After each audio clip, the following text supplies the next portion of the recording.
ایک ادب یہ ہے کہ دعا جب مانگے تو قبلے کی طرف چہرہ ہو، دو زانوں ہو کر بیٹھے۔ ایک ادب یہ ہے کہ دعا کے اول اور آخر میں اللہ جل شانہ کی تعریف کرے، کہ کریم کی مہربان کی تعریف کرنا ہی سوال ہوتا ہے۔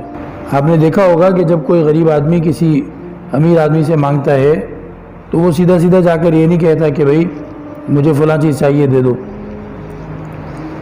وہ اس انداز سے بات کرتا ہے کہ مجھے فلاں کام پیش آ گیا، میں نے کہا کہ فلاں صاحب ہیں نا،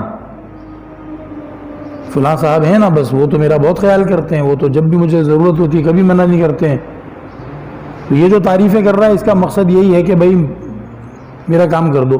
تو کریم کی مہربان کی تعریف کرنا خود یہ مانگنا ہی ہوتا ہے، اور اچھے انداز سے مانگنا ہوتا ہے۔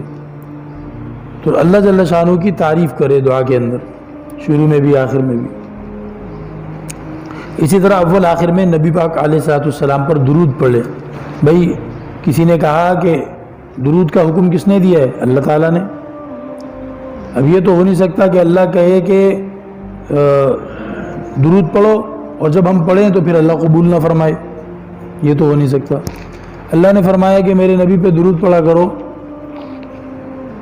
تو اب جب ہم پڑھیں گے تو اللہ قبول کرے گا۔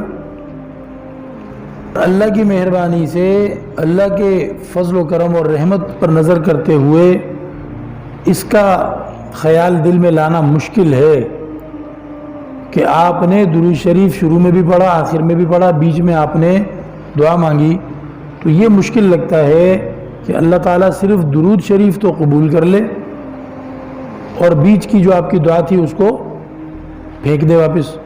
نہیں، اس درود شریف کے قبول کرنے کے ساتھ ساتھ اللہ اپنی مہربانی سے دونوں درودوں کے درمیان میں جو دعا مانگی گئی ہے اس کو بھی قبول فرمائے گا۔ تو اس لیے دعا کے اول آخر میں درود شریف پڑھنا یہ گویا دعا کی قبولیت کی گارنٹی بن جاتا ہے۔